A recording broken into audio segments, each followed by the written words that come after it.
Hi, I'm Walter Mason for Bath City Beat, and I'm here at the Concord Inn with guest speaker Mitch Albom, who will be discussing the status of the film industry in Michigan, its economic impact, and its future. Mitch is a renowned best-selling author, journalist, screenwriter, playwright, radio and television broadcaster, and community leader. Mitch is the founder of a number of charities including Super IU Detroit and A Time to Help. He is also involved in several other causes including College for Creative Studies, a Hole in the Roof Foundation, and High Faith Haiti Mission. For years, I have written books that have gotten turned into movies. Every time they went to go turn it into a movie, some of the times I wrote the script for the movies.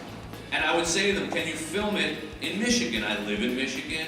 I had Michigan in mind when I wrote it, a couple of the books. We got great people in Michigan, and I'd like to bring some business to my home state. Sure, they said, okay, we'll film it in Michigan. What's the incentive package? What's that? Well, every state, or most of the states in America, have some kind of incentive package for, films and television. Well, let me go check. Well, I found out we didn't really have one. Why is this topic so important to you? Well, it was important when I created them along with other people because we thought it was a great way to bring jobs to Michigan and a new industry to Michigan that really didn't exist here, and something that would be attractive to keep young people here and young creative minds in a growing industry, and it worked. And now we're trying to salvage it because, the economic pressures in Michigan and the new governor want to take it away, and we don't think it should be eliminated. We think we can modify it and still save it. They created thousands of jobs and helped keep hundreds of industries afloat that were probably going to go under. So the benefit is huge. In a state that's going backwards, in a state that's shrinking, in a state that is losing business, this was a growing business. And the only objection seems to be the cost. And cost is always a question of, is it worth what you put into it? My feeling is that it is worth it. People argue that, well, why should we offer, them incentives? If they really want to do business, they should just come here and do it anyhow. Well, that's all well and good, except that they can get these incentives from 40 other states. So they're not going to come here and do it anyhow. You have to be competitive with the other states. That's just the way it is. I mean, that's a basic tenet of business. That's like saying, well, if they really want my product, why can't I charge $10 for it?